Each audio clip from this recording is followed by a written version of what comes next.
मंगलम दिशतु मे महेश्वरी मंगलम दिशतु मे सदाशिवः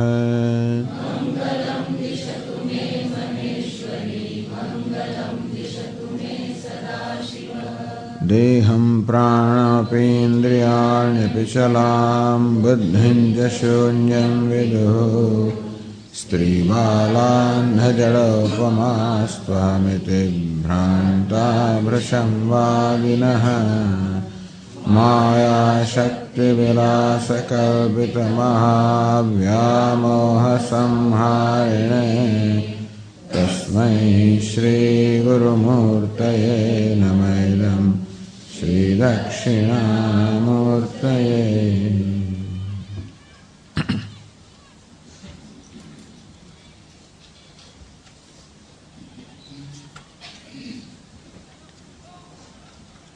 तो હવે વાર્તિકકાર पंचमेन श्लोकेन वावदूकानां मतिविलसितकल्पनादिबन्धनां विरोधाशंकां परिहर्तुं तो આગળના શ્લોકમાં આપણા રોધ વિરોધના અનુભવના કારણે જન્મનારી શંકાઓ છે એનું નિરાકરણ કર્યું. અને હવે જે પરીક્ષકો છે, વાદીઓ છે, અર્થાત પરીક્ષા કરીને જેમણે શ્રુતિનો આશ્રય લીધો નથી પરંતુ પોતપોતાની મતિ પ્રમાણે જે લોકો તત્વ વિશેના નિર્ણય પર આવ્યા છે અને જેમને નિર્ણયો પ્રચલિત હોવાને કારણે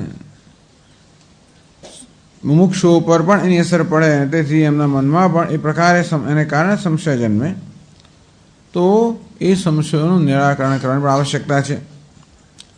અને એ હેતુથી એક પછી એક જે મત છે એ મતને પહેલાં અહીંયા આગળ ઉલ્લેખ કરે છે અને પછી એમાં દૂષણ છે એ દૂષણ બતાવે છે. પ્રમાણમેકમ પ્રત્યક્ષમ તત્વમ ભૂત ચતુષ્ટયમ મોક્ષશ્ચ મરણાન્યાન્નઃ કામાર્થૌ પુરુષાર્થકૌ નૈ ખલ ઈશ્વર કરતા પરલોક કથાવૃથા. તો અત્યંત પરમનાસ્તિક જે ચાર વાક્ય છે, અત્યંત સ્થૂલમતી અને પરમનાસ્તિક જે ચાર વાક્ય છે એના મતથી પ્રારંભ કરે છે કે પ્રમાણમેકમ પ્રત્યક્ષમ, એક પ્રત્યક્ષ પ્રમાણ છે, અર્થાત આપણે ઇન્દ્રિયોથી જ અનુભવ થાય છે, એનાથી આપણને યથાર્થ જ્ઞાન થાય, બીજા કશાથી નહીં. કારણ કે છેવટે તો કોઈ પણ જ્ઞાન થાય એને આપણે પોતાના અનુભવથી પ્રમાણિત કરવું જ પડતું હોય છે. ત્યાં સુધી મનમાં ક્યારેય પણ એવી મનમાં એને માટે સંશય રહી જ જતા હોય છે. એટલે વિશ્વાસ જન્મતો જ્યાં સુધી આપણે ન જોઈએ, આપણે સ્વયં ન અનુભવીએ ત્યાં સુધી કોઈ જ્ઞાન પર વિશ્વાસ જન્મતો નથી. અને માટે અમે કહીશું કે પ્રત્યક્ષિક પ્રમાણ છે, બીજા કોઈ અનુમાન વગેરેથી જન્મેલું જ્ઞાન એ વિશ્વસનીય નથી. તત્વમ ભૂત ચતુષ્ટયમ, આ જગતમાં જાણવા યોગ્ય વસ્તુ આટલી જ છે. ચાર મહાભૂત પૃથ્વી અપ તેજ વાયુ, આ ચાર મહાભૂત એ પ્રત્યક્ષ અનુભવના વિષય છે. બસ એ જ આ જગત છે, એ જ તત્વ છે. મોક્ષશ્ચ મરણાન્નાન્ય, મરણ પછી કશું છે નહીં. મોક્ષ એટલે તમે એમ માનતા હો કે મરણ પછી કોઈ લોકમાં જવાનું, એવું કશું છે નહીં. મરણ પછી કોઈ અસ્તિત્વ રહેતું નથી. મરણ પહેલાં કોઈ જન્મ પહેલાં કોઈ અસ્તિત્વ ન હતું, મૃત્યુ પછી અસ્તિત્વ નથી. અને માટે મોક્ષ છૂટું, મરણથી અન્ય બીજો કોઈ મોક્ષ નથી. કામાર્થો પુરુષાર્થકૌ, અને આ જીવનનું શું પ્રયોજન છે? પુરુષાર્થકૌ કામાર્થૌ, તો આ કામ અને અર્થ છે એ જ માત્ર પુરુષાર્થ છે. બસ એને માટે જ મનુષ્ય પ્રયત્ન કરવાનો છે. પુરુષણ અભિલષણીય સંપાદ્યવું છે.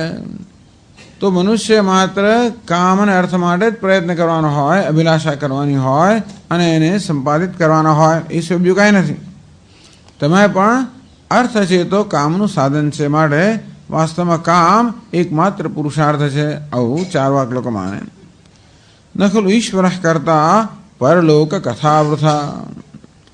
તો તમે જ્યારે એમ કહો છો કે ચાર મહાભૂત છે અને એમના સંયોગથી આ જગત બનેલું છે, તો એ સંયોગ કરનાર, આ મહાભૂતને ઉત્પન્ન કરનાર, કારણ કે જે જળ વસ્તુ છે એ સ્વયં તો એમાં પરિવર્તન ન આવે, માટે આ મહાભૂતમાં પરિવર્તન લાવીને એ ભૌતિક જગત રચનાર કોઈ હોવો તો જોઈએ ને, કોઈ ઈશ્વર હોવો જોઈએ કે નહીં. તદુપરાંત આ જગતની અંદર જે વિવિધતા છે એ એ વિવિધતા માટે કંઈક પૂર્વ ઇતિહાસ હોવો જોઈએ, પૂર્વ કારણ હોવું જોઈએ. કારણ વગર કાર્ય ન સંભવી શકે. તો જગતમાં વિવિધતા છે, એ વિવિધતાને માટે જવાબદાર કોઈ કારણ હોવું જોઈએ, ધર્મ અધર્મ વગેરે. અને તેથી વર્તમાન હંમેશા ભૂતકાળની ઉપજ હોય. તો ભૂતકાળમાં જે આપણે પુણ્ય પાપ કર્મ કર્યા હોય એના પરિણામે વર્તમાનમાં આપણને સુખ દુઃખ પ્રાપ્ત થતા હોય. તો આપણે જોઈએ સુખ દુઃખની વિવિધતા જોઈએ છે. બધાને સમાન સુખ હોય કે દુઃખ હોય એવું નથી બનતું. જ્યારે એકને સુખ હોય ત્યારે બીજાને દુઃખ હોય. એકની એક વસ્તુ એકને સુખ આપે, બીજાને દુઃખ આપે, આવું બધું છે. અંતરનું કારણ તો ક્યાં હોવું જોઈએ ને, ધર્મ નામની એક વસ્તુ હોવી જોઈએ. તો ન ખબર ઈશ્વર કરતા, તો આ જગતનું સર્જન કરનાર ઈશ્વર કોઈ છે નહીં. સર્જન શામળે કોઈ કરવું જોઈએ. બસ વસ્તુનો સ્વભાવ જ છે કે આ પ્રકારે સતત પરિવર્તન થવું. બીજોનો સ્વભાવ છે કે અંકુર થવો અને એમાંથી છોડ ને વૃક્ષ થવું. એના માટે કોઈ બીજા કોઈની જરૂર નથી. પ્રત્યક્ષ આપણે જોઈએ છે કે બીજને વાવ્યું, બીજને રોપ્યું, પછી ખાતર છે, પાણી આ બધું આપ્યું, સૂર્યનો પ્રકાશ વગેરેથી સ્વાભાવિક રીતે આ છોડ અને પછી વૃક્ષ બનતું હોય છે. એમાં ઈશ્વરનો પ્રશ્ન ક્યાં આવ્યો? તો તમે એવો સિદ્ધાંત છે કે જળમાં ચેતનની અધિષ્ઠાન અચેતનના અધિષ્ઠાન વગર ક્યારેય જળમાં પ્રવૃત્તિ ના હોય, એવો એક સામાન્ય નિયમ છે. જેમ કે રથ દોડતો હોય તો ત્યારે જ બને જ્યારે ચેતન ઘોડાઓ એ રથને ખેંચતા હોય તો જ રથ દોડી શકે. રથ સ્વયં ના દોડી શકે, કારણ જળ છે. તો ચેતન અધીન જ પ્રવૃત્તિ હોય જળની. તો આ જગત તો જળ છે, પવન વાઈ રહ્યો છે, જળ વહી રહ્યું છે. તો આ બધાને પ્રવૃત્ત કરનાર કોઈ ચેતન હોવું જોઈએ કે નહીં? તો ક્યાં છે? હોય તો દેખાવો જોઈએ ને. નહીં ધનુર્મુક્ત ઈશો ગમાયતા કશ્ચિત ઉપલબ્ધ્યતે. આપણા ધનુષમાંથી બાણ છોડીએ ત્યારે બાણને પહોંચાડનાર કોઈ દેખાતું નથી. બાણ જાતે જાય છે. બાણનો સ્વભાવ છે કે ધનુષ છૂટ્યું માટે ત્યાં જવું. કૃષિ વલોપતાનામ બીજાનામ વા પરિણમયતા. કે ખેડૂતે બીજ બધા રોપ્યા હોય એમાં વળી પરિવર્તન લાવીને એનો છોડ બનાવવાનો કોઈ જોયો નથી. બીજનો સ્વભાવ જ છે કે એમાંથી અંકુર ફૂટવો અને પછી છોડ થવો. તેમ પવનનો સ્વભાવ છે કે વાવવું, જળનો સ્વભાવ છે કે વહેવું, અગ્નિનો સ્વભાવ છે કે બળવું. અને માટે આ વસ્તુનો સ્વભાવ જ છે કે આ બધું છે કે એમાં આ પ્રકારનું વૈવિધ્ય છે અને એમનો સ્વભાવ છે. એના માટે કોઈ એમના સિવાય કોઈ ચેતનની કલ્પના કરવાની જરૂર નથી, કારણ કે એ હોય તો દેખાવો જોઈએ. અનુપલબ્ધિ પ્રમાણ, આમ તો પ્રત્યક્ષ પ્રમાણ માને છે પણ દેખાતો નથી, માને નથી. યદિ સ્યાત તદા ઉપલભ્યેત તદભાવાચ્ચ તદભાવ પ્રત્યક્ષ.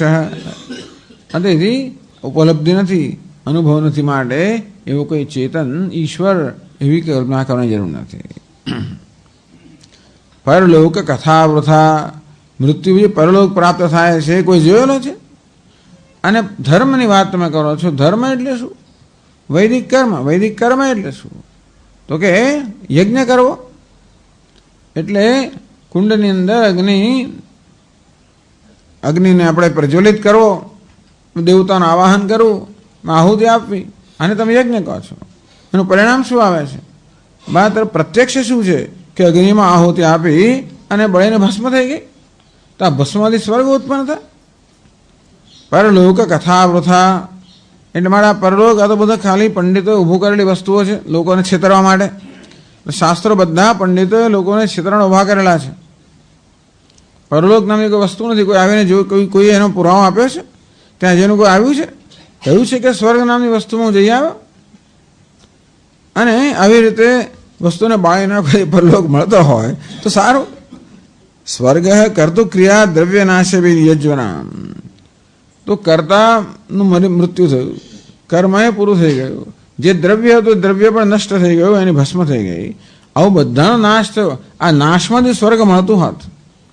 વસ્તુના આપણે જોઈશું પ્રત્યક્ષ રીતે. કરતું ક્રિયા દ્રવ્ય નાશે બી. કર્મ કરનાર, ક્રિયા એટલે કર્મ અને દ્રવ્ય બધાનો નાશ થઈ ગયો. આ નાશમાંથી સ્વર્ગ મળતું હોત. યજ્ઞનામ સ્વર્ગ ભવે યદિ. તો યજ્ઞ કરનારને જો સ્વર્ગ પ્રાપ્ત થતું હતો. દાવાગ્નિગ્ધાનામ ફલમ સ્યાદ ભૂરી ભૂરહામ. તો પછી આવી રીતે તો જંગલની અંદર બળી ગયેલા વૃક્ષોમાંથી ફળ થવા જોઈએ, કારણ કે આપણે નાશમાંથી ઉત્પત્તિ માનો છો. પરલોક કથા વૃથા, માટે આ પરલોકની બધી કથા છે બધી વૃથા છે. કહેનારા બધા લોકો ખાલી લોકોને ભરમાવે છે. તથા દેહાતિરિક્ત આત્મકલ્પના બી પ્રત્યક્ષ વિરુદ્ધાયતી. ઈશ્વરની કલ્પના, આ ધર્મની કલ્પના, પાપ પુણ્યની કલ્પના, આ બધી તો પ્રત્યક્ષ વિરુદ્ધ છે. અમને કોઈ શું દેખાય નહીં. કોઈ પુણ્ય જોયું? પુણ્ય કેવું દેખાય? પાપ જોયું છું કદા? આ થયું તો પુણ્યને કારણે થયું કે પાપને કારણે? એવી જાતનો કોઈ પુરાવો છે?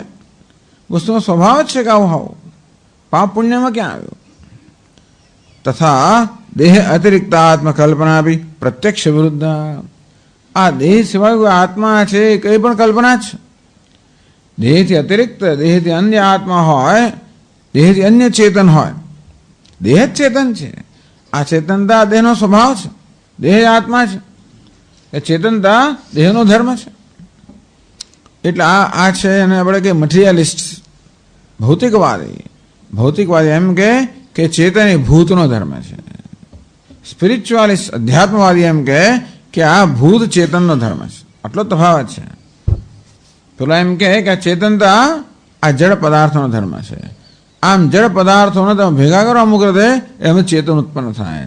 એવો ભૌતિકવાદ, વૈજ્ઞાનિકોનો વાદ. ત્યારે અધ્યાત્મવાદ કેવો છે કે ને બી આ જળ છે એ ચેતનની અભિવ્યક્તિ છે. પણ એ તો તમારી કલ્પના જ છે ને. દેખાય છે શું? કોઈ ચેતન જોયું છે તમે? દેહથી અન્ય કોઈ ચેતન જોયું છે ખરું? દેહાતિરિક્ત આત્મકલ્પના બી પ્રત્યક્ષ વિરુદ્ધાયતી. દેહથી અન્ય કોઈ આત્મા છે, ચૈતન્ય છે, એ પ્રકારની કલ્પના પણ પ્રત્યક્ષ આપણો અનુભવ છે, અનુભવ તો વિરુદ્ધ છે. એ બીજા શ્લોકમાં કહે છે, તો જોઈએ. દેહમ વિનાસ્તિ ચેદાત્મા કુંભવદૃશ્યતામ પુરઃ હ્રસ્વો દીર્ઘો યુવા બાલઃ ઇતિ દેહોભિદૃશ્યતે.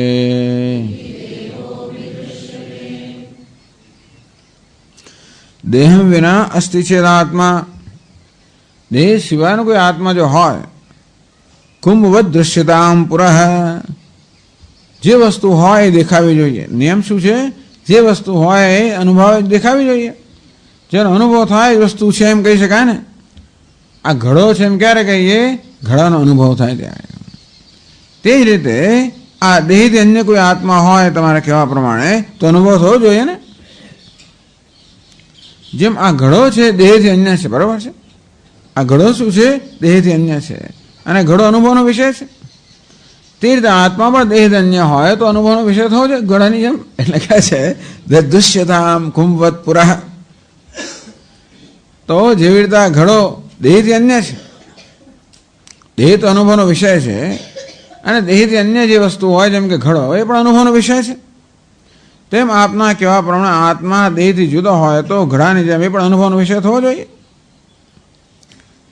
અમૂર્ત દ્રવ્ય છે સદભાવ સાધક અભાવાદિ ભાવ. પણ અમૂર્ત એટલે આકાર વગરનો. દેહ તો આકાર વાળો છે. જે આકાર વાળી વસ્તુ હોય, જે રૂપ રંગ વાળી વસ્તુ હોય એ જ માત્ર આપણા અનુભવનો વિષય બની શકે. આપણે ચક્ષુરેન્દ્રિયથી રૂપ રંગ જોઈ શકીએ, સ્પર્શેન્દ્રિયથી સ્પર્શ કરી શકીએ, સ્વાદ લઈ શકીએ, ગંધ લઈ શકીએ. આમ વિશેષતા ધરાવનારું જે દ્રવ્ય હોય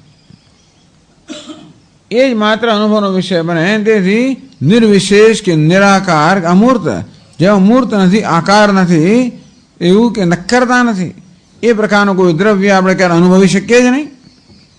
જે નક્કર વસ્તુ જે અનુભવનો વિષય થાય, આ નક્કર વસ્તુનો સ્પર્શ થાય, એને સૂંઘી શકાય, એનો સ્વાદ લેવાય, એને જોઈ શકાય, એનો રૂપ રંગ હોય, તો જે નક્કર નથી, મૂર્ત નથી, ઘડાયેલું નથી, આકારવાળું નથી, વિશેષતાવાળું નથી, એ વસ્તુ છે એવું કેવી રીતે નક્કી કરવું?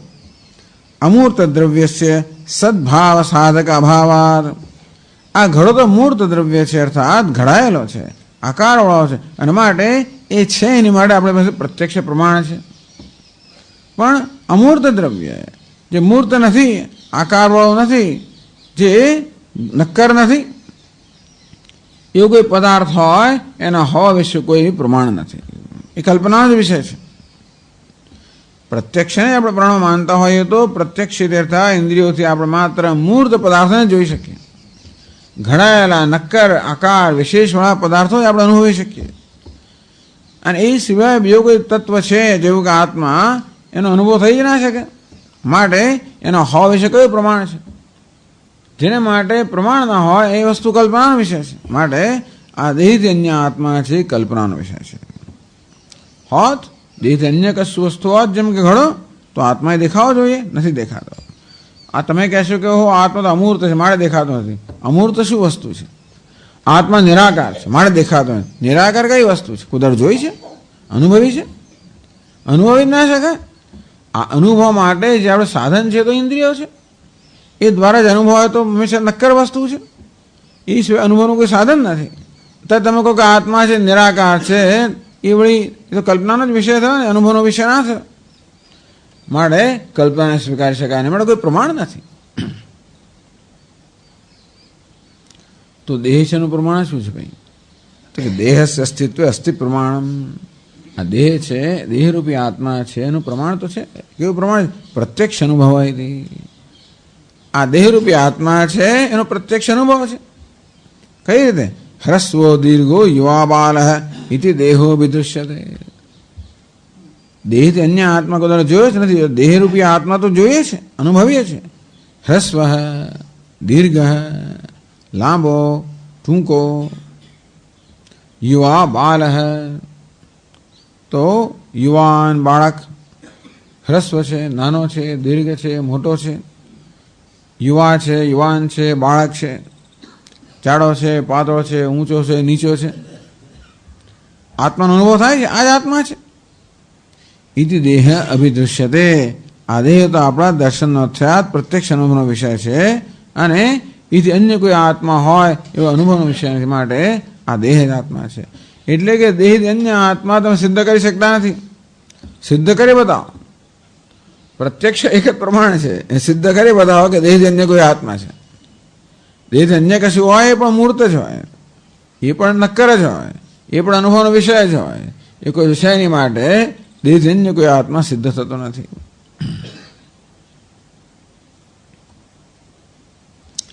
પછીના શ્લોક ષડભાવ વિકારા દેહ સંશય ઉક્તા ન તદિરિક્ત આત્મ સંશયા. જે બધા 6 વિકાર કહેવામાં આવે છે કે આત્માને વિકાર કહેવાય છે, એ બધા વિકારો પણ દેહના પર આશ્રિત જ છે ને. દેહ સંશય દેહમાં જ રહેલા છે. દેહ અન્ય આત્માના કોઈ વિકારો આપણે સાંભળ્યા નથી. તસ્માદ વિકારી આપના દેહાદ અન્યોસ્તિ. તેથી દેહ અન્ય કોઈ વિકારી આત્મા પણ નથી. એ 3 શ્લોકમાં કહે છે. અસ્તિ જાત પરિણત વૃદ્ધ ક્ષીણો જરન મૃત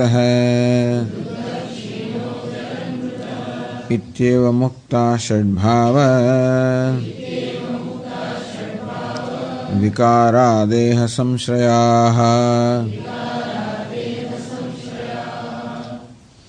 અસ્તિ છે, જાત જન્મ્યો, પરિણત એટલે કે એનામાં પરિવર્તન આવ્યું, યુવાન થયો, પરિણત પરિપક્વ થયો, વૃદ્ધ પછી ધીમે ધીમે વૃદ્ધ થયો, ક્ષીણ જરન ક્ષીણ થયો, અને વૃદ્ધ થઈને છેવટે વૃદ્ધનો અર્થ અહીંયા થયો કે ભાઈ યુવાન થયો, પરિપક્વ થયો, પછી ક્ષીણ થયો, પછી જરન જરા એટલે કે વૃદ્ધાવસ્થામાં આવ્યો, મૃત. અસ્થિ જાયતે વર્ધતે વિપરિણમતે અપક્ષેતે વિનશ્યતિ. આ 6 વિકારો છે, જાણીતા છે. એ મુક્તા. આ વિકારો પણ કોને આશ્રિત છે? આ વિકારો ક્યાં? આ તો દેહના જ વિકારો છે ને. ષડભાવ વિકાર દેહ સંશયા. ભાવ એટલે કે પદાર્થ, અસ્તિત્વ ધરાવનારા પદાર્થને ભાવ કહેવાય. ષડભાવ વિકારા. જે કોઈ પદાર્થ અસ્તિત્વ ધરાવે છે એ આ 6 વિકારના અધીન છે. જેમ કે ઘડો પણ, એનો પણ જન્મ થાય, ઘડો પણ છે. ઘડો પણ બનાવતી વખતે તો જુદા જુદા એના અંગમાંથી એને પછી ભેગું કરે, કપાલમાંથી એને ભેગું કરવામાં આવે. ક્યારેક વળી પાછું ધીમે ઘડો પણ જૂનો થાય, એમાં કાણ આપણે તૂટી જાય, ઠીકરા થઈ જાય, અને માટી થઈ જાય. એમ કોઈ પદાર્થ લઈએ તો આ 6 પ્રકારના વિકારોમાં હોય છે. જન્મથી જે દરેક જે વસ્તુ જન્મે છે એનો નાશ થવાનો જ છે. આ જન્મ નાશની વચ્ચે આ પ્રકારના વિકારો થવાના છે. આ બધા વિકારો ક્યાં છે? તો કે જે સ્થૂળ પદાર્થો છે એમાં જ વિકારો છે. આ દેહની અંદર આ વિકારો છે. તેથી ષડભાવ વિકારા દેહ સંશ્રયા એવા ઉક્તા. આ દેહના આશ્રિત છે એ પ્રકારે છ ભાવ વિકાર, છ વિકાર કહેવામાં આવે છે. ન તદ્રિક્ત આત્મ સંશ્રયા. આ વિકારો આત્માને કોઈ કહેતું નથી. તમે લોકો એમ નહીં કહો કે આત્મા મરે છે ને જન્મે છે, તમે નહીં કહો. આમ જન્મ્યો મર્યો વગેરેનો પુરાવો કે આ દેહ છે, બસ બીજું કાંઈ નથી. તસ્માદ વિકાર્ય ભી આત્મા ન દેહાદ અન્યોસ્તિ ઇત્યર્થઃ. માટે દેહથી અન્ય કોઈ વિકારી આત્મા પણ નથી, કારણ કે બધા વિકારો તો હંમેશા દેહમાં જ છે. આત્મા કોઈ વિકાર એ નથી. દેહથી અન્ય કોઈ આત્મા હોય વિકારી આત્મા એવું પણ કંઈ આપણે સાબિત કરી શકતા નથી, કારણ કે બધા વિકાર દેહમાં જ છે. આત્મામાં કોઈ વિકાર સાબિત થતા નથી. દેહથી અન્ય આત્મા સાબિત થતો નથી, કારણ અનુભવનો વિષય નથી. તદુપરાંત દેહથી અન્ય આત્મામાં વિકારો થતા હોય એવું પણ આપણે કોઈ સાબિત થતું નથી. માટે વિકારી આત્મા હોય કે આત્મા વિકાર એવું પણ સાબિત થતું નથી. કોઈ પણ રીતે આપણે દેહથી અન્ય આત્માને સાબિત કરી શકતા નથી. સાબિત કરો, એ ન હોય તો કલ્પના છે, સ્વીકારો. બે વસ્તુ છે. ત્યાં તો સાબિત કરો, નહીં તો કલ્પના છે, સ્વીકાર છોડી દો. એટલે સાબિત કરો, જે તમારો ખ્યાલ છોડી દો.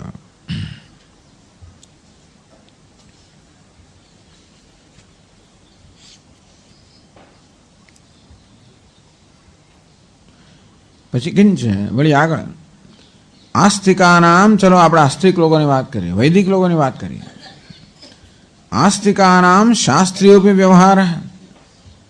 આસ્તિક અર્થાત વેદને પ્રમાણ માનનારા વૈદિક લોકો, જે લોકો વેદના આદેશનું પાલન કરનારા છે, એ પ્રકારે પોતાના જીવનનું સંચાલન કરનારા છે. હવે એમનો આપણે વ્યવહાર જોઈએ.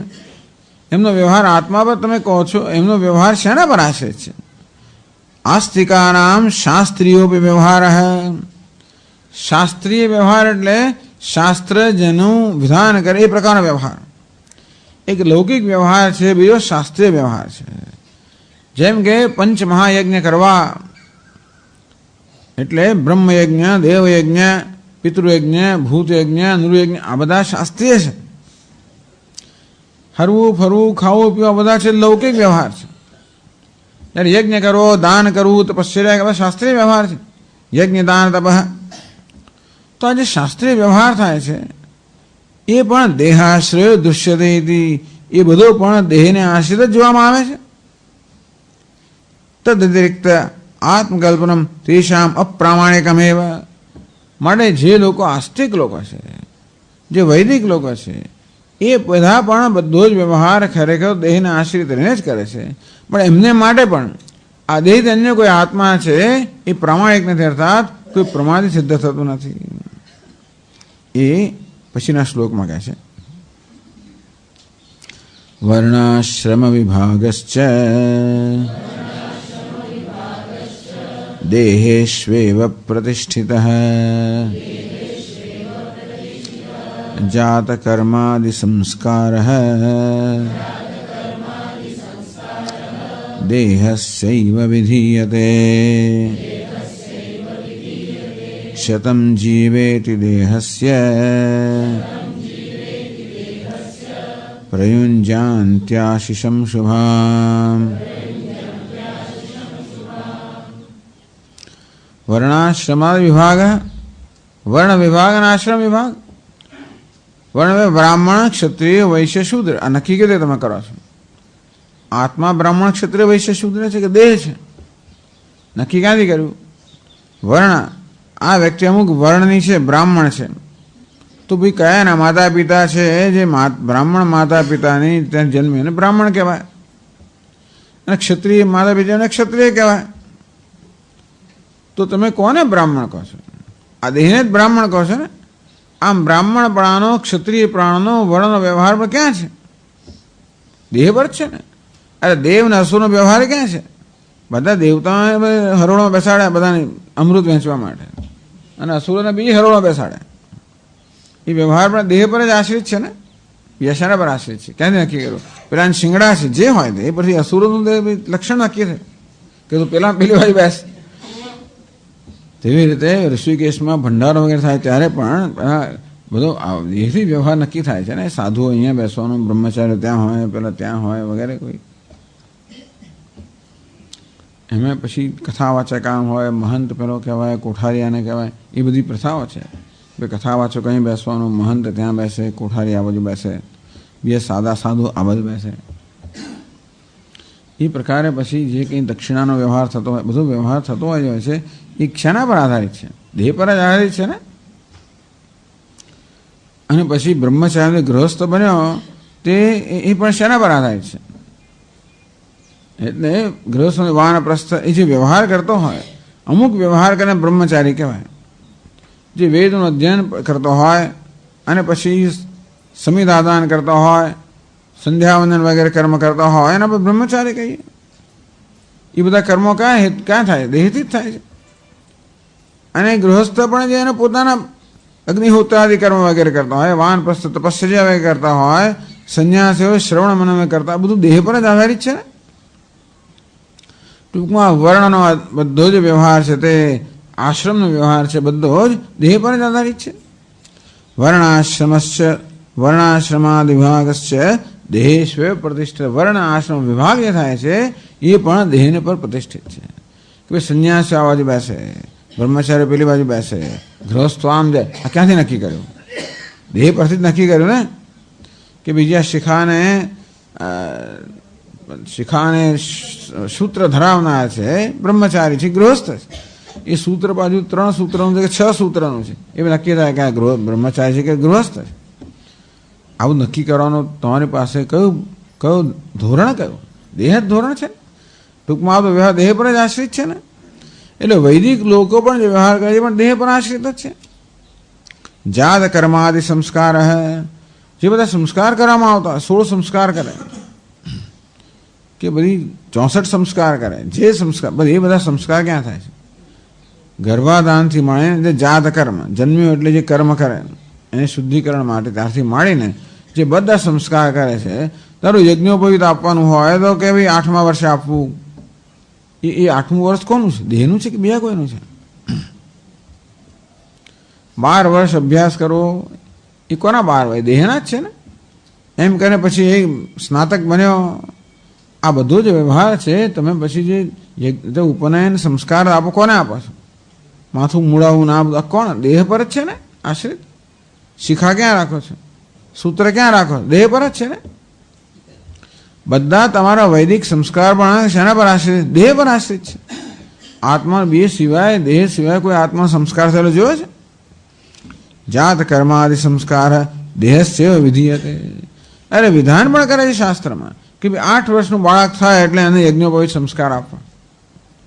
જન્મે બાળક એટલે જાત કર્મ આટલા દિવસનું હોય, જાત કર્મ સંસ્કાર 6 દિવસનું હોય. આટલા વખત એટલે કર્ણવેદ કરવો, આટલા વખત ચૌલ કર્મ કરવું, એના માટે બધા સમય આપેલા છે. આટલા દિવસ થાય એટલે બાળકને બહાર લઈ જવું, એને ચંદ્રનું દર્શન કરાવવું કે સૂર્ય દર્શન કરાવવું. 40 દિવસ થાય એ કોના? એ બધો વ્યવહાર શેના પર આશ્રિત? દેહ પર આશ્રિત છે ને. એટલે જે આસ્તિક લોકો છે તેથી જે શાસ્ત્રીય વ્યવહાર એ બધો દેહ પર જ આશ્રિત છે. શતમ જીવેતિ દેહસ્ય, 100 વર્ષ જીવ. એ પણ આશીર્વાદ કોને આપવામાં આવે છે? શતમ જીવેતિ દેહસ્ય પ્રયુંજતિ આશીષમ શુભામ. આ શુભાશીષ આપે. સ્વામી મારી વર્ષગાંઠ છે, શતમ જીવ શરદ, 100 વર્ષ જીવો. એ દેહ સિવાય બીજા કોઈ આત્માને આપવામાં આવે છે? એટલે એક પાદનો શતમ શરદ આયુષો જીવપુત્ર એથી કૌશિતકી ઉપનિષદ. એમાં કહ્યું અથ પ્રોત્સાયન પુત્રસ્ય મૂર્ધાનમ અભિમૃશતિ. આ પિતા જ્યારે વિદેશથી પાછો આવે ત્યારે પોતાના પુત્રને પોતાની કાંખમાં લઈને એનું માથું સૂંઘે. અંગાદ સંભવસી હૃદયાદથી જાય છે. મારા એક અંગમાંથી જન્મેલો છે, મારા હૃદયમાંથી જન્મેલો છે. આત્મા વે પુત્ર, હે પુત્ર તું મારો, હું જ છું, હું જ આ રૂપમાં છું. તું પુત્ર છે અર્થાત પૂત નામના નરકમાંથી મને તારનારો છું. સજીવ શરદ શતમ. હે પુત્ર આવ્યો તું 100 વર્ષ જીવ. અસૌથી નામ આસ્ય ગૃહનાદ એમ કે એનું નામ લે છે. મા છેત્તા મા વિધિષ્ઠા. તું કોઈ તારું છેદન ના થાય, તું મૃત્યુ ના પામે, એટલે કે આ વંશની પરંપરા જે છે એનો ભંગ ના થાય. અપમૃત્યુ થાય તો પછી પેલી પરંપરા છે વંશની પરંપરા નાશ થાય. માટે મા છેત્તા મા વ્યથિષ્ઠા, તું કોઈ વ્યથાને પ્રાપ્ત ના કરે. શતમ શરદ આયુષ્યો જીવ પુત્ર. હે પુત્ર તું 100 વર્ષનું આયુષ્ય ભોગાવ. આ બધો જે વ્યવહાર છે એ કોને ઉદ્દેશીને છે? દેહને ઉદ્દેશીને જ છે ને. ટૂંક બધો વ્યવહાર જે શાસ્ત્રીય વ્યવહાર થાય એ પણ હંમેશા દેહ પર આધારિત છે. એટલે કહ્યું આસ્તિકાનામ શાસ્ત્રીયોપી વ્યવહાર દેહાશ્રય દુષ્યતે. જે આસ્તિક લોકો છે એ લોકો જે શાસ્ત્રીય વ્યવહાર એ પણ દેહ પર જ આધારિત છે. ઇતિ તદ અતિરિક્ત આત્મકલ્પનમ તેષામ પ્રામાણિકમ. એટલે જે આસ્તિક લોકો છે એ પણ દેહ સિવાય કોઈ આત્માની કલ્પના કરે પ્રામાણિક નથી. એમનો બધો વ્યવહાર પણ છે એ બધો વ્યવહાર પણ દેહ પર જ આશ્રિત છે. ચારવાક કલ્પનોન્યાસમ ઉપસંહરતી. આ પ્રકારે 4 વાકની જે કલ્પના છે એ પ્રસ્તુત કરવામાં આવે એનો ઉપસંહાર કરે છે. પછીની પંક્તિમાં કહે છે ઇતિ પ્રપંચમ ચાર્વાક વાચયત્યલ્પચેતન. ઇતિ પ્રપંચમ ચાર્વાકો વાચયતિ શિષ્યાન પાઠયતિ. પાછો આવું કથન કરે છે અને શિષ્યોને પાછો પઢાવે છે. તો એની પોતે એકલો અભિપ્રાય રાખતો હોય જુદી વાત છે, બધાને ભણાવે છે. એથી પ્રપંચમ, આ બધો પ્રપંચ એટલે વિસ્તાર દાખલા દલીલથી પોતાના શિષ્યોને સમજાવે છે કે દેહ જ આત્મા છે. દેહ ચેતનતા એ દેહનો ધર્મ છે. અને માટે દેહના મૃત્યુ પછી કશું રહેતું નથી. આત્માની કોઈ વસ્તુ રહેતી નથી, પરલોક નથી. જે છે ત્યાં દેખાય છે તે જ છે. માટે યાવત જીવેત સુખમ જીવેત. જીવો હે શિષ્યો ત્યાં સુધી સુખેથી જીવો. દેહને તમે દેહનું ધ્યાન રાખો, એને રૂષ્ટપુષ્ટ બનાવો. એના માટે જે માર્ગ લેવો પડે એ લો, જે સાધન ગ્રહણ એ લો, જે ખાવું પડે એ ખાઓ. પણ સ્વામીજી આ માંસ ખાધા વગર તો શક્તિ ક્યાં વધે? ખાઓ. આમ એટલે જે કરવું પડે એ કરો. દેહને પુષ્ટ રાખો, દેહનો આનંદ લો. કામ એટલે કે આ ભોગ છે એ જ માત્ર જીવન એકમાત્ર પુરુષાર્થ છે. માટે ભોગ માટેની ક્ષમતા પ્રાપ્ત કરો. બાકી તો બધા શું કહે છે? ત્રિદંડ ભસ્મ ગુંઠનમ બુદ્ધિ પૌરુષહીનાનામ જીવિકેતિ બૃહસ્પતિ. આ દંડ રાખવો અને ભસ્મ લગાવીને આ બધી ધંધો શું છે? એ તો બુદ્ધિ પૌરુષહીનાનામ, જે લોકો બુદ્ધિહીન છે અને પૌરુષ કશું કરવા નથી માંગતા. ટૂંકમાં પૌરુષહીન લોકો છે, બુદ્ધિહીન લોકો છે. તો જીવિકા બસ આ પોતાની જીવિકા માટે ધંધો શરૂ કરવા છે. જાત જાતના વસ્ત્રો પહેરવા, જાત જાતની હેરસ્ટાઈલ રાખવી, ચટેલો મુંડી લુંછિત કેશ કાશાયામર બહુકૃત વેશ. કોઈ જટા રાખે, કોઈ મુંડન કરાવે, કોઈ વળી વાળ ખેંચી નાખે. કાશાયામર જાત જાતના વસ્ત્રો પહેરે, સફેદ પહેરે, પીળા પહેરે, કાશાય વસ્ત્રો પહેરે. બહુકૃત વેશ, અનેક પ્રકારના વેશ ધારણ કરે. ઉદર નિમિત્ત બહુકૃત વેશ, માત્ર પોતાના પેટ ભરવા માટે બધો વેશ કરેલો છે. બુદ્ધિ પૌરુષહીનાનામ જીવિકેતિ બૃહસ્પતિ. એટલા ચારવાકના આચાર્ય બૃહસ્પતિ છે. એ કહેશે કે જે લોકો બુદ્ધિહીન છે અને પૌરુષહીન છે, આવી કલ્પના કોણ કરે? આ દૈવના અને ઈશ્વરની કલ્પના કોણ કરે? ભગવાન કહે છે ભગવાન શું કરવાનો છે?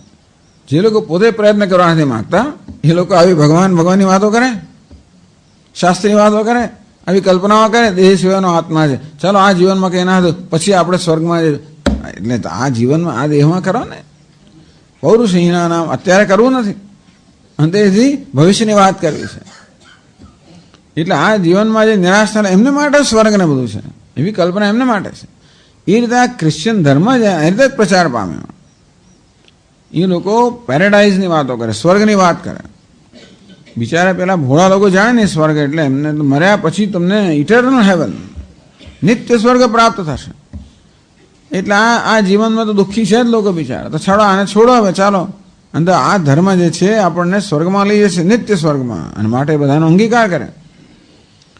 એટલે ટૂંકમાં આ પૃથ્વી પર જે પ્રકારનું જીવન છે એ જીવન તો જે એ બધા જાણે છે, એમાં કોઈ કહેવાની જરૂર નથી.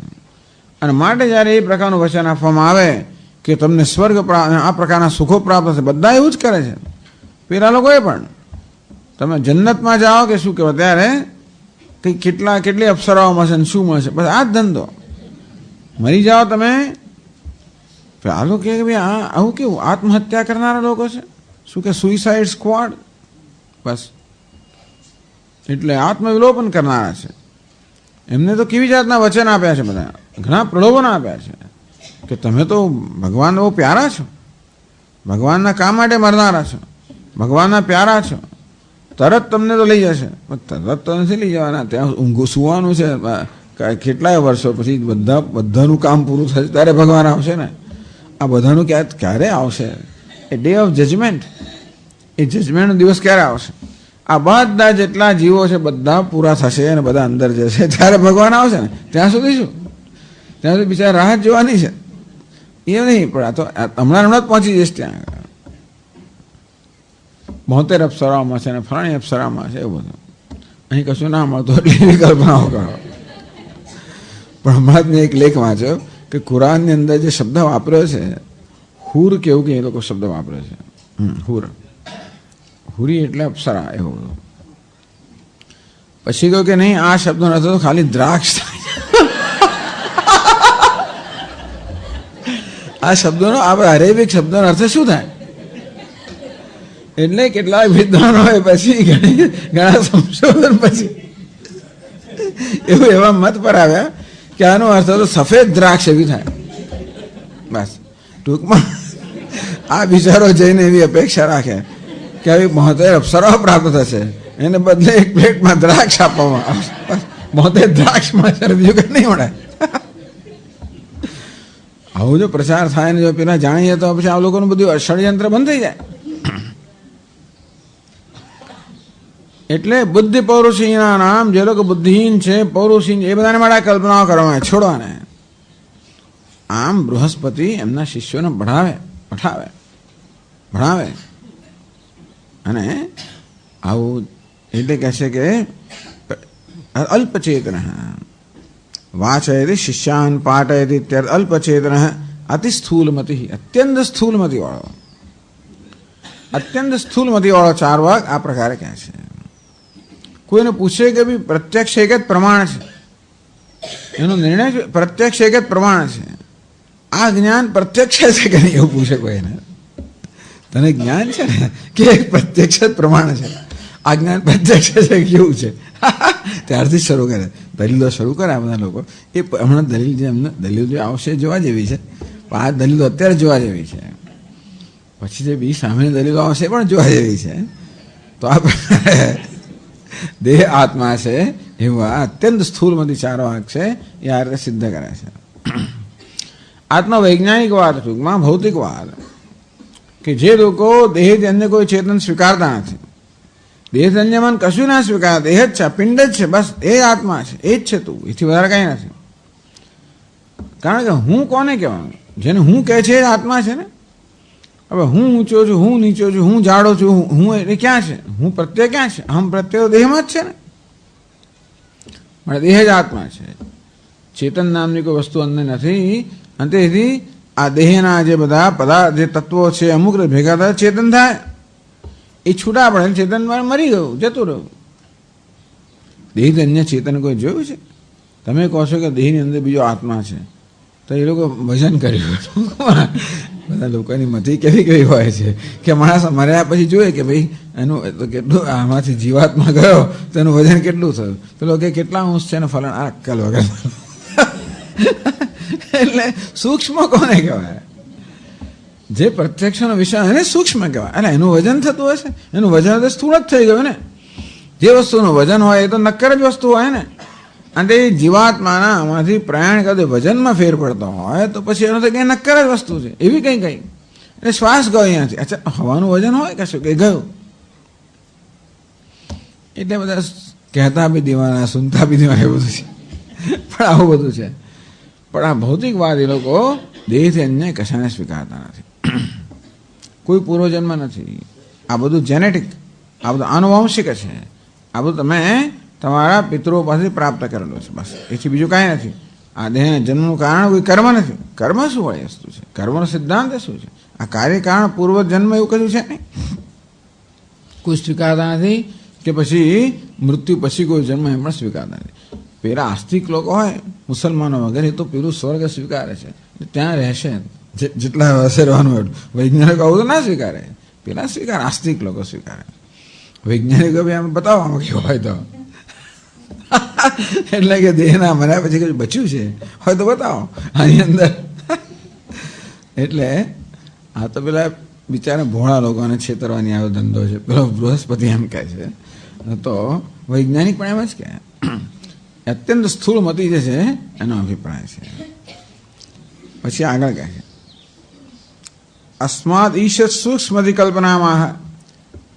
આથી ઈશત આની થોડીક સૂક્ષ્મથી ધરાવનારો. સ્થૂળમાંથી જ છે 4 વાગ, બધા પ્રકારના 4 વાગો, પણ 4 વાગની પણ કક્ષાઓ છે. એટલે આ દેહને આત્મા કહેનારો અત્યંત સ્થૂળમાંથી છે, એને થોડીક સૂક્ષ્મ બુદ્ધિ ધરાવનાર શું કહે છે? તો કહે છે 6થા શ્લોકમાં,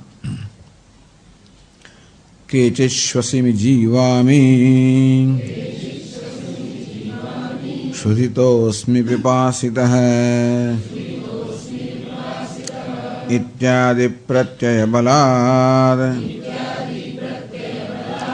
પ્રાણ આત્મેતિ મન્યતે. મન્વતે ને મન્યતે. કેચિત તો મન્વતે, એવું છે.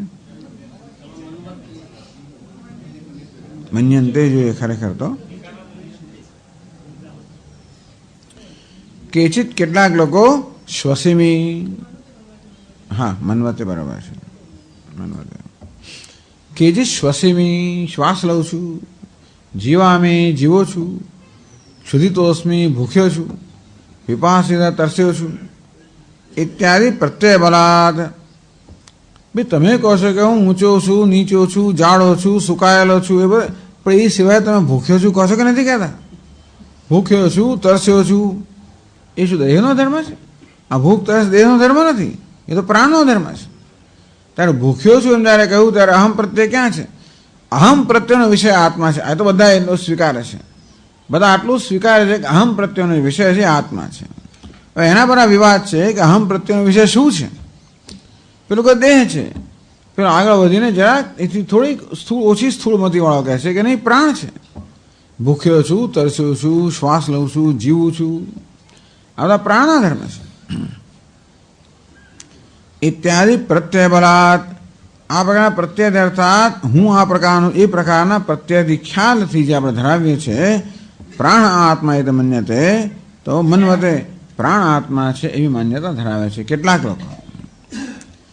એટલે એમની શું દલીલ છે? ટીકા કરે છે, યદિ ભૂત સંઘાત આત્મા, યદિ ભૂત સંઘાત માત્ર દેહ શ્વાસાદિ કુર્વીત. તમે કહો છો કે દેહ આત્મા છે, તો આ શ્વાસ લેનાર પણ દેહ જ છે ને? દેહથી વધીને જો કશું હોય જ નહીં. આ ચેતનતા છે પણ દેહનો જ ધર્મ હોય, શ્વાસ લેવો પણ દેહનો જ ધર્મ હોય, જોવું સાંભળવું દેહનો જ ધર્મ હોય. તો પછી યદિ ભૂત સંઘાત માત્ર દેહ શ્વાસાદિ કુર્વીત, આ 4 ભૂતમાંથી બનેલો આ દેહ છે, એ જો શ્વાસ લેતો હોય, તરી મૃતદેહસ્યાપી તદ્રૂપત્વ વિશેષા. તો જ્યારે દેહનું મૃત્યુ થાય ત્યારે અકબંધ જ દેહ હોય છે, કે એક ક્ષણમાં કંઈ ફેર નથી પડતો. દેહ થોડોક સમય રહે પછી ધીમે ધીમે વિકાર આવવા માંડે, પણ દેહનું મૃત્યુ થાય ત્યારે તો એવો ને એવો જ હોય છે. એક ક્ષણ પહેલા દેહ શ્વાસ લેતો હતો કે ભાઈ જીવે છે, પછી આમ ધરે નાક પાસે કે નથી ગયો ચાલો. એટલે તો થોડીક ક્ષણો પહેલા જીવતો હતો અને હવે નથી જીવતો. શું ફેર પડે? એમાં આત્મા નથી, ભલે શું નથી, શ્વાસ નથી. કારણ કે તમારે કહેવા પ્રમાણે દેહ જ આત્મા હોય અને એ આત્મા શ્વાસ લેતો હોય તો હજી દેહ તો અકબંધ છે, તો શ્વાસ લેવો જોઈએ ને. તરી મૃતદેહસ્યાપી તદ્રૂપત્વ વિશેષા શ્વાસાદિ વ્યાપાર પ્રસંગ. તો પેલાને ભૂખ લાગવી જોઈએ, તરસ લાગવી જોઈએ. જો એ જ આત્મા હોય, દેહ જ આત્મા હોય તો પછી કહે ભાઈ મને ખાવાનું આપો. એને બાંધે આમ તેમ કરે ત્યારે પેલો કહે ભર ભાઈ મને એવું થતું નથી. આપ નહીતર તો આપણે ખાવાનું પીવાનું સાથે રાખવું પડે, રાખવાની જરૂર નથી પડતી. એટલે જીવંત જ્યારે હોય છે ત્યારે જે પ્રકારનો વ્યવહાર કરે છે એ દેહ જ જો આત્મા હોય તો મર્યા પછી પણ દેહ તો એવો નવો જ રહેતો હોય તો એનો વ્યવહાર પણ એવો જ રહેવો જોઈએ. તદ્રૂપત્વ વિશેષાત, દેહનું રૂપ તો બદલાયો નથી. શ્વાસાદિ વ્યાપાર પ્રસંગ તો એ દેહ શ્વાસ વગેરે કરવો લેવો જોઈએ.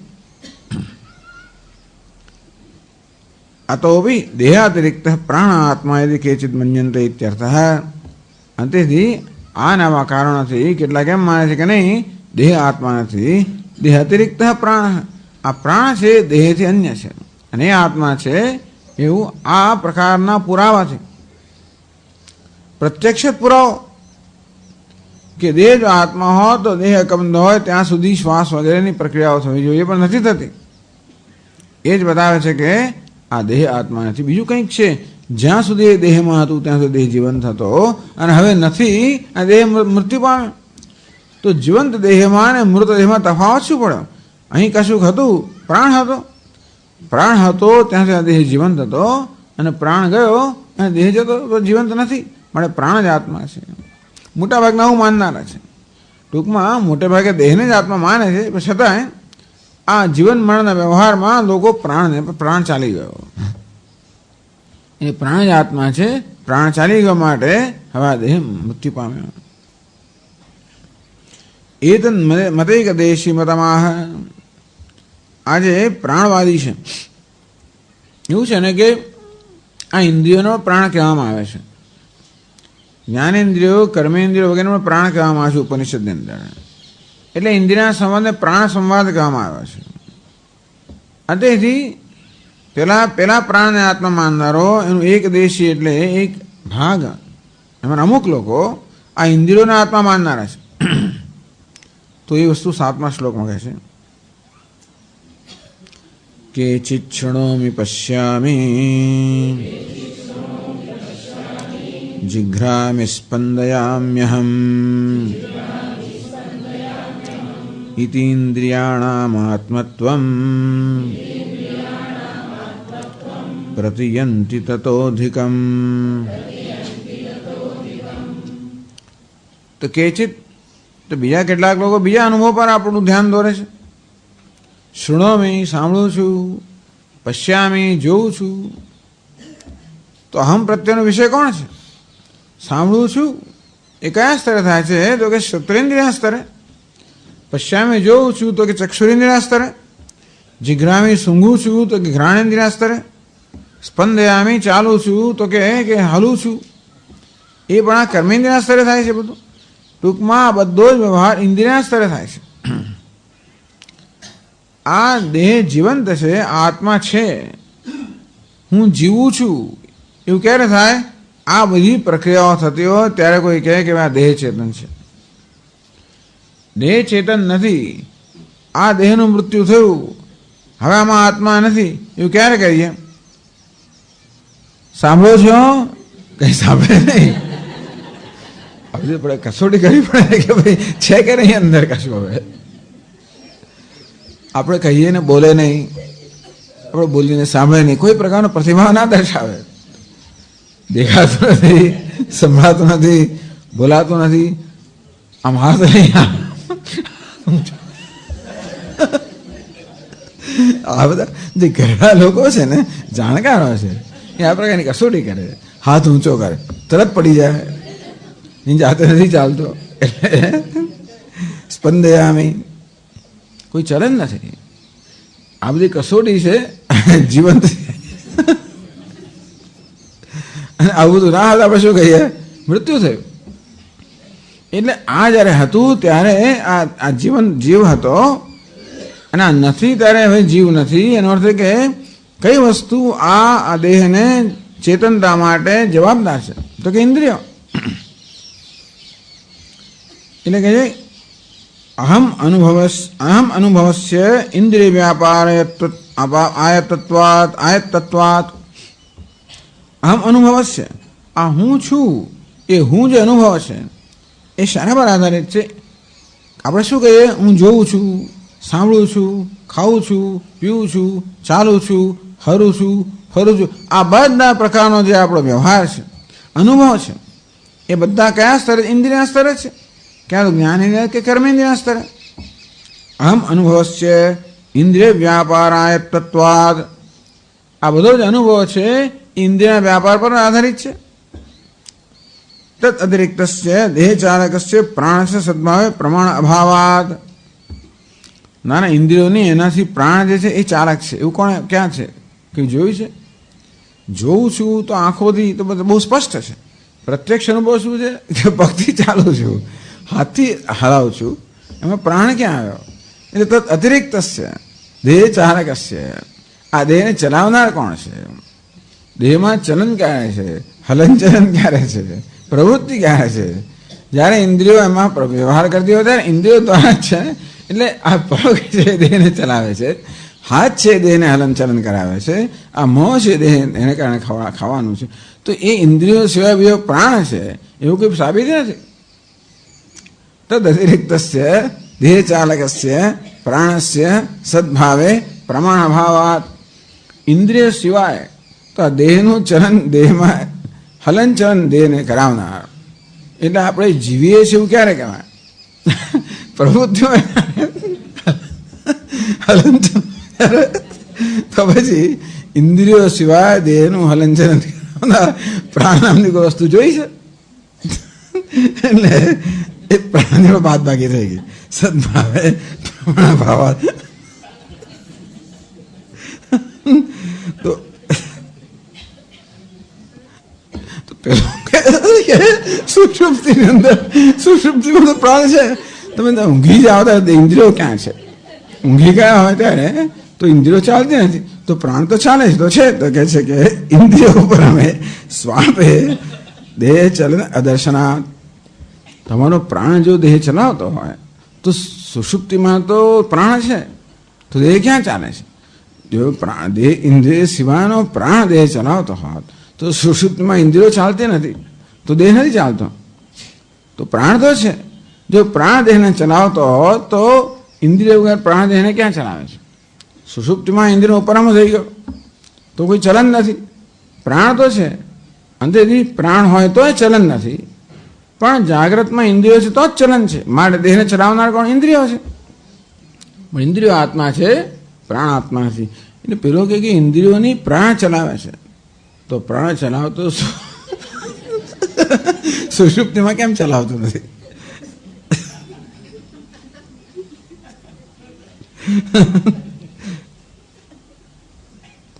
એકબીજા સાથે દલીલો કેવી? આપણે તો ખાલી જોવાનું જ છે ખરેખર. આમાં વેદાંતિએ કોઈ દલીલ કરવાની જરૂર જ નથી.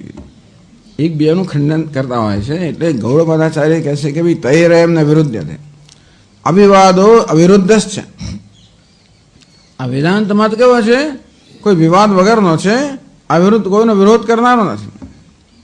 એ લોકો જ એકબીજાનો વિરોધ કરીને એકબીજાને નું કામ પતાવી નાખે છે. માટે આપણે કંઈ કરવાની જરૂર જ નથી. દરેક જણ બીજાનો ખંડન કરવા માટે દલીલો લઈ આવે છે. આપણે માત્ર જોવાનું જ છે ને બહુ તો એની જ દલીલ એને આપવાની છે. એક દલીલથી બીજાનું ખંડન કરે, એ દલીલથી એનું પણ ખંડન થઈ જાય છે. અવિવાદ અવિરુદ્ધ છે, પણ આ એકબીજાનું ખંડન કરનારા છે.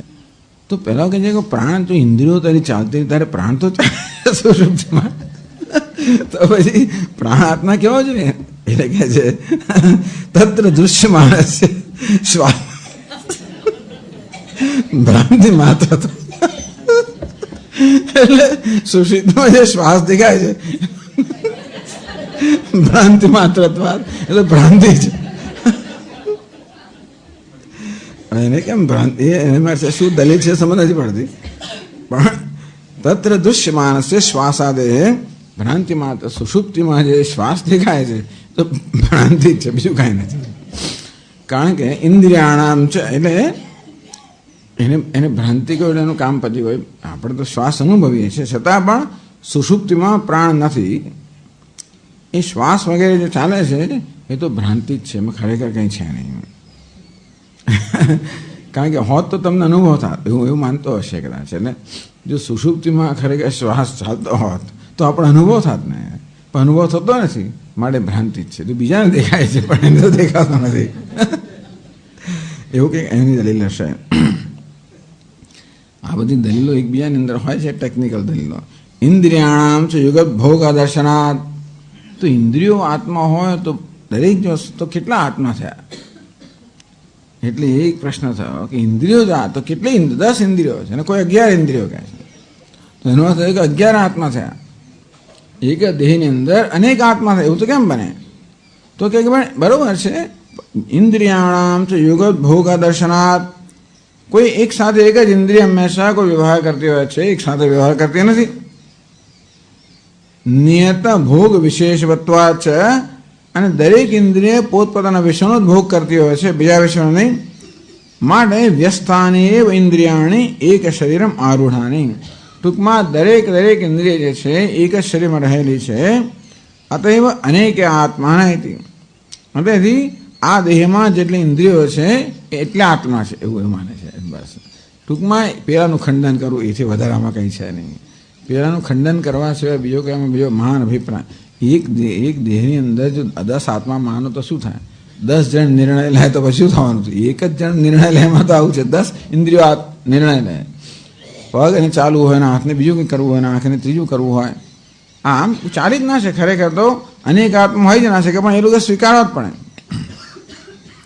એક જ આત્મા માનો તો પછી તો ઇન્દ્રિયો તો અનેક છે, પણ ઇન્દ્રિયના આત્મા માનવા માટે અનેક આત્મા સ્વીકારવા પડે.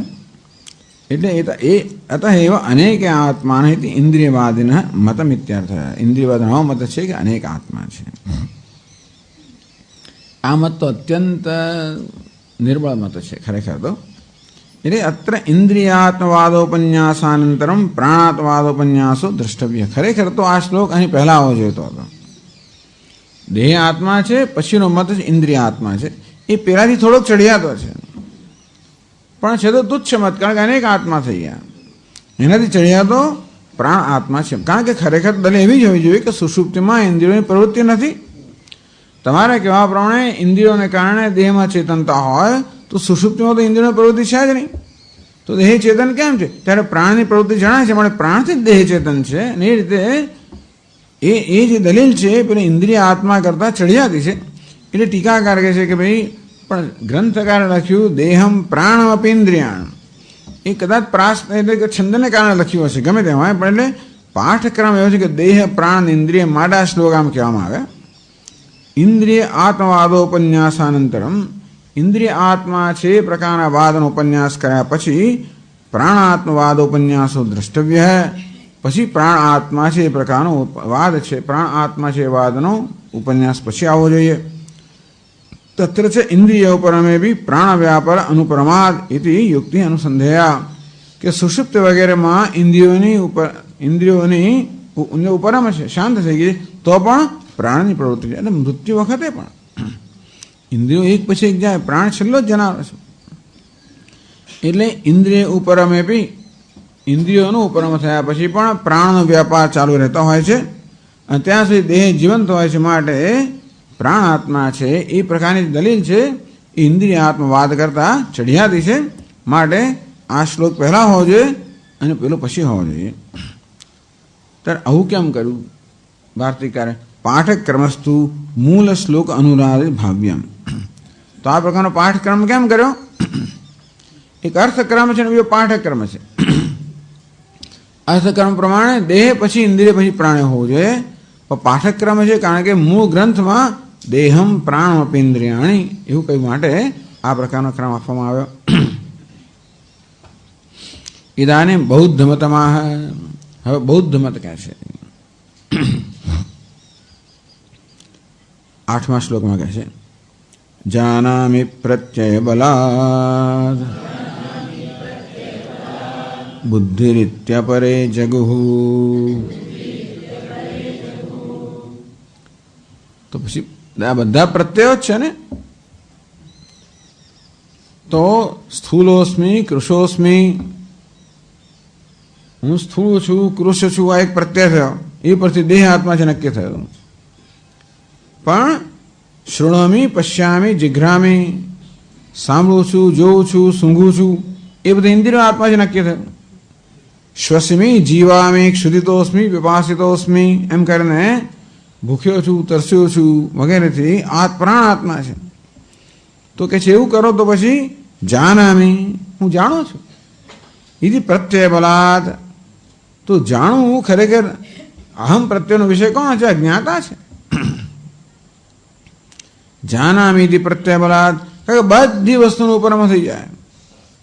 તમે કદાચ યોગથી આસન, પ્રાણાયામ, ધારણા, ધ્યાન વગેરેથી બધી પ્રવૃત્તિ બંધ કરી શકો.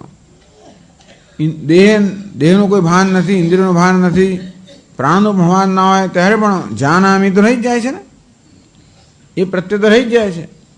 એટલે અબાધિત છે ને આત્મા ગણતા હોય તો જાનામી તે પ્રત્યય બલાત, તો આ જ્ઞાતા રહી જતા હોય છે. તેથી બીજા બધા પ્રત્યયો જાય ત્યારે પણ હું જ્ઞાતા છું એ પ્રકારનો પ્રત્યય રહી જાય. એના બળથી બુદ્ધિ જ અપરે જગુ, બીજા બૌદ્ધ મતવાદી એટલે એને બૌદ્ધ કહેવામાં આવે કે બુદ્ધિ આત્મા છે. બુદ્ધિ ક્ષણિક વિજ્ઞાન આત્મા એથી અપરે વિજ્ઞાનવાદી પ્રભૃત બૌદ્ધ જગુ, પછી બુદ્ધિને ક્ષણિક કહી. એટલે કારણ કે બુદ્ધિ એટલે કે કોઈ પણ ક્ષણે જે વૃત્તિ છે એ માત્ર બુદ્ધિની સ્થિતિ છે ને. દરેક વૃત્તિ છે મનની અવસ્થા છે કે બુદ્ધિની અવસ્થા છે, અને એ વૃત્તિ તો ક્ષણે ક્ષણે બદલાયા કરતી હોય છે. અને માટે બુદ્ધિ કેવી છે? ક્ષણે ક્ષણે બદલાનારી છે. બુદ્ધિ આત્મા છે પણ પ્રત્યેક ક્ષણે બદલના રહેવાના કારણે આત્મા કયો છે? ક્ષણિક આત્મા છે. અને એવી સંતતિ છે, એક પછી એક દરેક ક્ષણે પ્રત્યેક ક્ષણે નવો નવો આત્મા જન્મે છે. પેલો આત્મા સંપૂર્ણ ગયો, નવો આત્મા જન્મ્યો. એવું કે પેલામાંથી જન્મ્યો, નવો જ આત્મા જન્મ્યો. પણ આપણને તો એમ લાગે છે કે ભાઈ આપણું સાતત્ય છે જીવનનું. આપણને જે ક્ષણિકતાનો અનુભવ થતો નથી, સાતત્યનો અનુભવ થાય છે. એ તો કે તમને એવું લાગે છે. વસ્તુ પ્રત્યેક ક્ષણે બદલાતી હોય છતાં પણ એટલી ઝડપે બદલાય કે તમને એમ લાગે કે એ સતત ચાલુ જ છે. જેમ કે આપણે સિનેમા જોવા જઈએ ત્યારે સિનેમાની પેલી ફિલ્મ હોય છે, એ ખરેખર તો સિનેમાનું પ્રત્યેક ચિત્ર આમ આવતું હોય છે, પરંતુ એક સેકન્ડમાં 15 વાર એ ચિત્ર આવે. એટલે ખરેખર તો એ કેવા છે? ક્વોન્ટમ, ક્ષણિક છે, પ્રત્યેક ક્ષણે બદલાનારું છે. પણ એટલી ઝડપથી બદલાય છે કે આપણે એમ લાગે કે આ જાણે કે ચાલુ જ છે.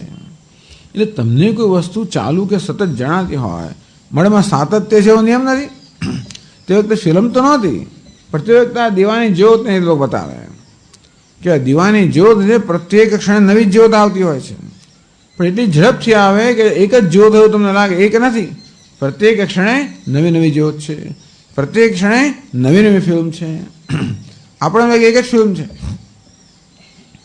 પ્રત્યેક ક્ષણે નવો નવો આત્મા છે, પણ એટલી ઝડપથી બદલાયા કરતો હોય ત્યારે એક જ હોય એવું તમને ભ્રમ થાય છે. ખરેખર તો બધું ક્ષણિક જ છે. કારણ કે ગૌતમ બુદ્ધ કહી ગયા સર્વમ ક્ષણિકમ ક્ષણિકમ, સર્વમ દુઃખમ દુઃખમ, બધું એટલે પછી ક્ષણિક આત્મા છે. એમણે જે કહ્યું પરથી પછી નવો સિદ્ધાંત બધું તારવે પછી એમણે એવું કહ્યું, એમણે જો કહ્યું જ છે, એમણે આત્માને ક્ષણિક જ કહ્યો છે. બુદ્ધિ ક્ષણિક વિજ્ઞાનમ આત્માયતિ અપરે વિજ્ઞાનવાદી પ્રભૃતયો બૌદ્ધાહ જગુ ઇત્યર્થ. તો શૂન્યવાદી સિવાયના પેલા છે જે વિજ્ઞાન, જે ક્ષણિક વિજ્ઞાન છે, એમ કહે છે કે આત્મા બુદ્ધિ જ આત્મા છે, ક્ષણિક છે. એમની પાસે શું દલીલ છે? ઇન્દ્રિય અભાવેપી સ્વપ્ને બુદ્ધે અવિકલાયા સત્વાત. સ્વપ્નમાં જ્યારે ઇન્દ્રિય નથી ત્યારે બુદ્ધિ તો છે જ.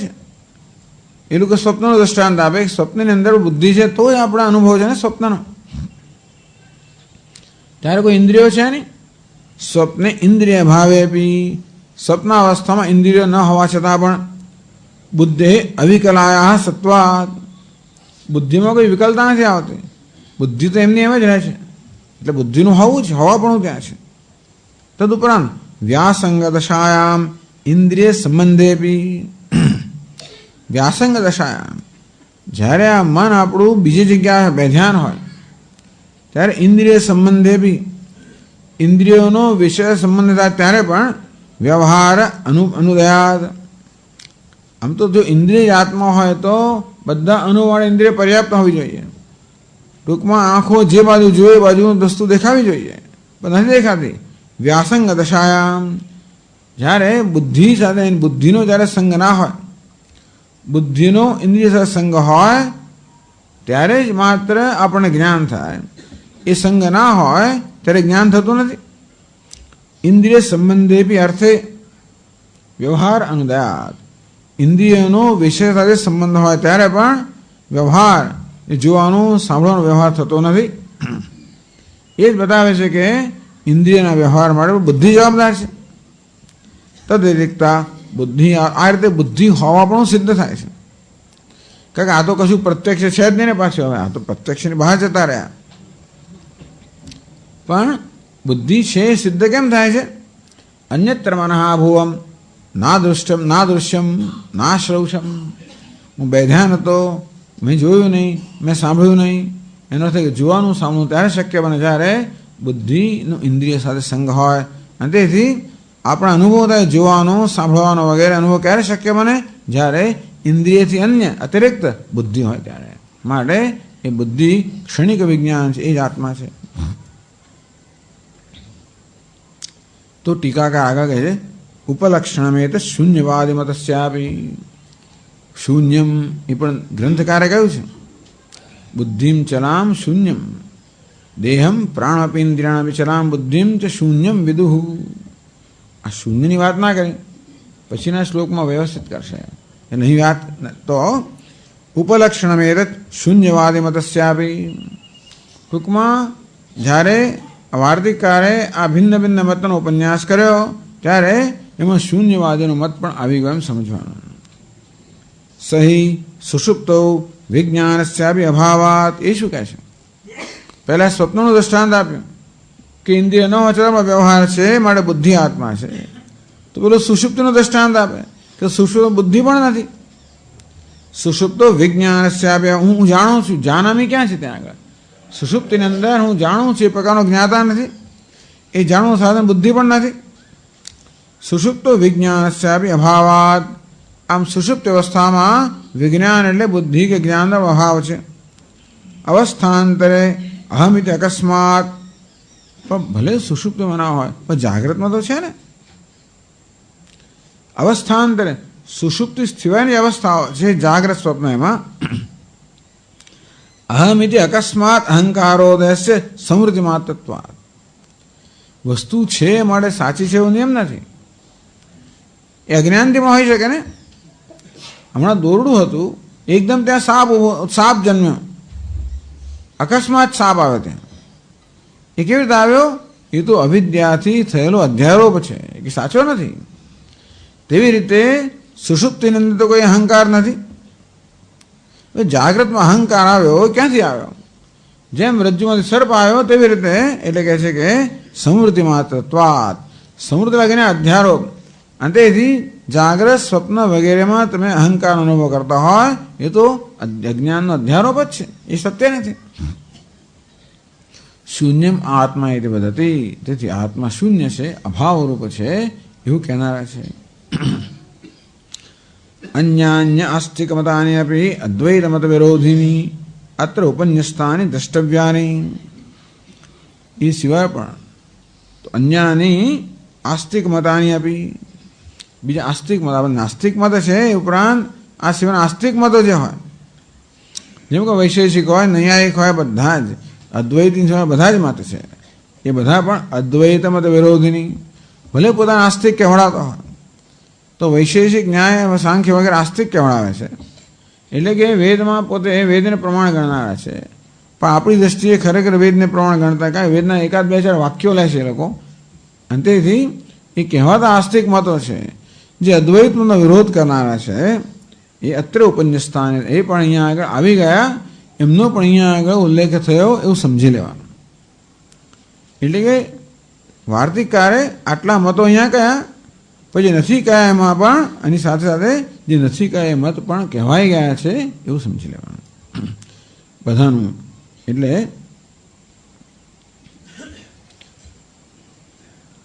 ઉક્ત મત કલ્પનાનામ માયા ભ્રાંતિ મૂલકત્વાત.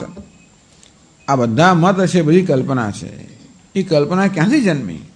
માયા ભ્રાંતિ મૂલકત્વાત. માયાને કારણે જે ભ્રાંતિ થાય છે એ ભ્રાંતિ આ બધા મતનું મૂળ છે. આ બધા મતનું મૂળ કહું છે ભ્રાંતિ. ક્યાંથી છે? માયામાંથી. બસ એનું નામ જ માયા. જ્ઞાન ચેતાંસી દેવી ભગવતી હિસા બલાદાકૃષ્ય મોહાય મહામાયા પ્રયચ્છતિ. નાહમ પ્રકાશ સર્વસ્ય યોગ માયા સમાવૃત. ભગવાન કહે છે મારી યોગ માયાથી સર્વ આચ્છાદિત થયેલો હું લોકોને પ્રત્યક્ષ થતો નથી. મૂઢોયમ ના વિજાનતી લોકો મામ અજમ અવ્યયમ. હું અજન્મા છું, નિર્વિકાર છું, અવિનાશી છું. મૂળ માણસો મને જાણતા નથી. એટલે માયા આ પ્રકારના અનેક ભ્રમ ઉત્પન્ન કરે છે. અંતેથી આ બધા વાદીઓ આ પ્રકારના મત ધરાવે છે. તો આ બધા મત માએ સર્જેલા ભ્રમમાંથી છે. અંતેથી ન તેષુ વિશ્વાસ કાર્ય હૈ. આ બધા મતમાં વિશ્વાસ ન કરવો જોઈએ. પ્રામાણિક તો શાસ્ત્રને પ્રમાણભૂત ગણનાર જે મુમુક્ષુઓ છે એમણે આ બધા મતમાં વિશ્વાસ ન કરવો જોઈએ. એ દૂષણાય એટલે એમનો દોષ એમને દર્શાવવા માટે, ટૂંકમાં મુમુક્ષુઓના મતને શુદ્ધ કરવા માટે આ બીજા બધા મતના દોષ પણ દર્શાવવા જોઈએ, જેથી મોક્ષના મતમાં મોક્ષની બુદ્ધિમાં કોઈ પ્રકારનો સંશય ના રહે. यदि उत्तर श्लोकम उत्थापयति. तो તમે માયાનો દોષ કાઢો છો? તો કે માયાનો દોષ નથી કાઢતા, અમે તો માયાની પૂજા જ કરીએ છીએ. બંને માયા, અવિદ્યા માયા અને વિદ્યા માયા. એવું છે ને કે અવિદ્યા માયા ભ્રમ જન્મા અને વિદ્યા માયા ભ્રમ દૂર કરે. તેથી અહીંયા વિદ્યા માયાની સાધના છે. અવિદ્યા માયા તો કામ કરેલું જ છે, અનેક ભ્રમ જન્માવાનું. પણ વિદ્યા માયા છે અવિદ્યા માયાની વિરોધી છે, અને માટે એ વિદ્યામાન ઉપન્યાસ છે, જેથી અવિદ્યા માયાથી જન્મેલા ભ્રમ દૂર થાય. માયા વ્યામૂઢ ચિત્તાનામ. તેથી પછીની પંક્તિમાં કહે છે માયા વ્યામૂઢ ચિત્તાનામ તેષામ દૂષણમુચ્યતે. આ માયાથી જેમનું ચિત્ત વ્યામૂઢ વિવિધ પ્રકારે સર્વ રીતે મૂળ થયું છે. મૂળ પછી આમૂઢ વ્યામૂઢ વિવિધતયા આસમંતાત મૂઢમ. બધી જ રીતે ને વિવિધ રીતે મૂળ થયેલું જેનું ચિત્ત છે. માયા વ્યામૂઢ ચિત્તાનામ તેષામ. આ બધા જે અનેક પ્રકારના મત ધરાવનારા છે એ બધાનું ચિત્ત માયાથી મૂળ થઈ ગયેલું છે. દૂષણ ઉચ્ચતે. એ બધાનું દૂષણ કહેવામાં આવે છે. એમ કરીને આ બધા મત આપણે કહેવામાં આવે, એટલે કે આ 5મો શ્લોક છે આ બધા મત છે એનું દૂષણ બતાવવા માટે છે.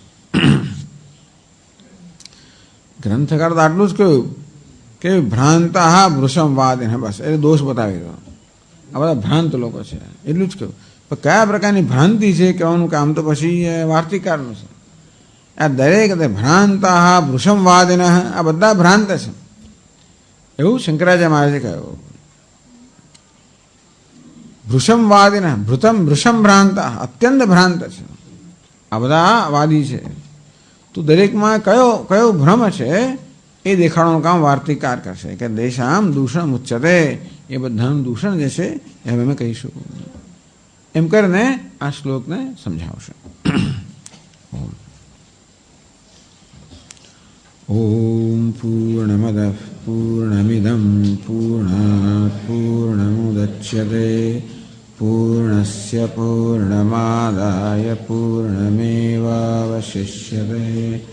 ઓમ શાંતિ શાંતિ શાંતિ. શંકરં શંકરાચાર્યં કેશવં બાદરાયણં સૂત્રભાષ્યકૃતૌ વંદે ભગવन्तौ પુનઃ પુનઃ. ઈશ્વરો ગુરુરાત્મેતિ મૂર્તિભેદવિભાગિને વ્યોમવદ્વ્યાપ્તદેહાય દક્ષિણામૂર્તયે નમઃ. ઓમ શાંતિ શાંતિ શાંતિ. હરિ ઓમ. શ્રી ગુરુભ્યો